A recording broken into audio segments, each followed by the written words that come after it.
As an undocumented person, I've felt the boot of American oppression crushing me my entire life. From the fear of losing my parents, to the constant uncertainty of my future, to the camps caging children up.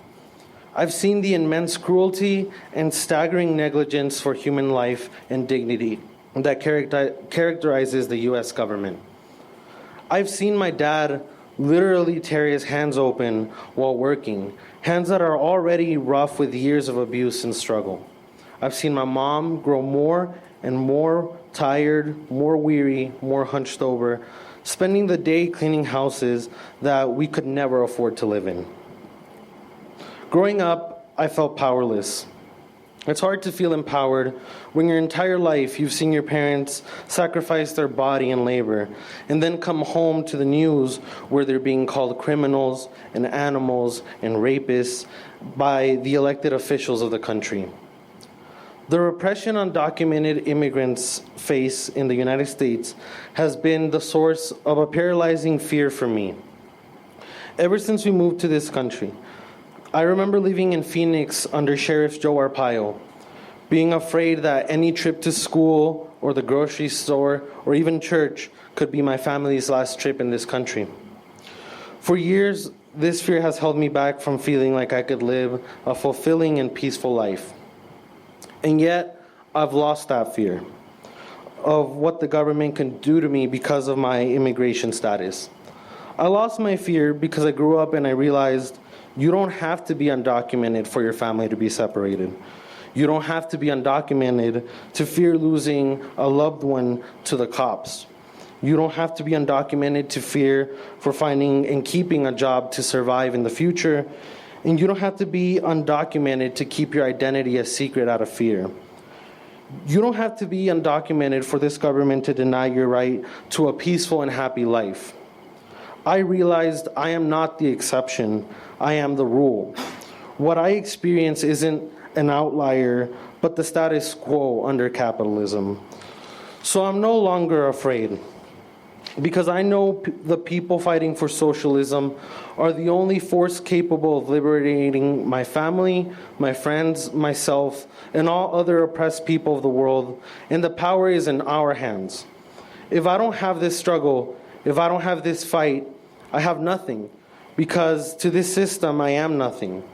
So I'm no longer afraid, because this road to socialism is something that no reactionary government, no ICE agent, no CEO, no enemy can ever take away from me.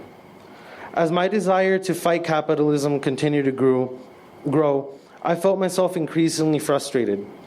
It makes no sense that we have thousands of empty houses and millions of homeless people.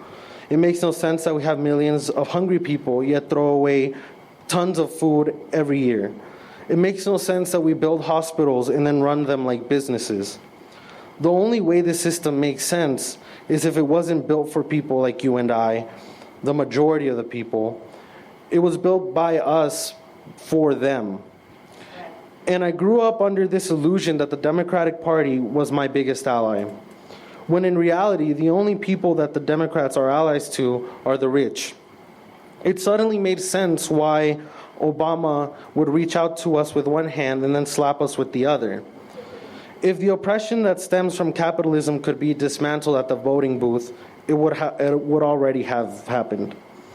So I tried to learn about socialism and organize on my own and work within the circles of activism that I knew in my community and in the University of Colorado Boulder, where I go.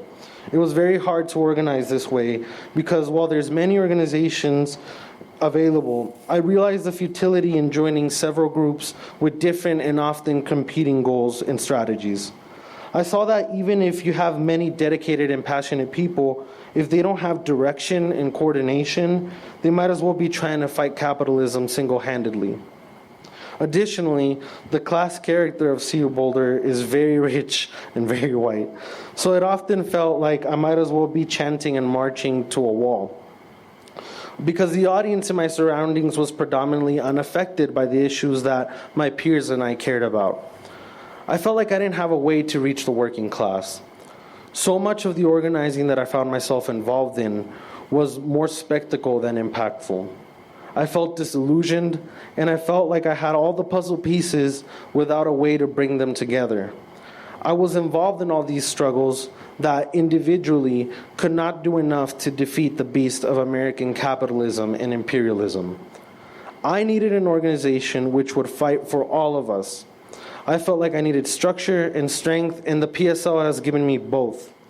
The PSL has empowered me to work within an organized revolutionary movement in which you can tangibly see the socialist goal that we strive for, and not just self-gratifying spectacle or the lip service that we get from politicians in Washington.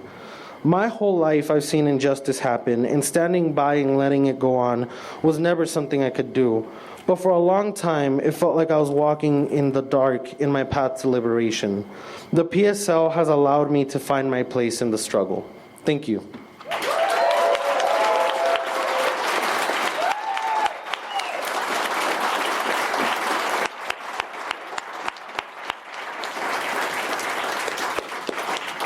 When immigrant families are under attack, what do we do? Stand up, fight back! When immigrant families are under attack, what do we do? Stand up, fight back! What do we do? Stand up, fight back!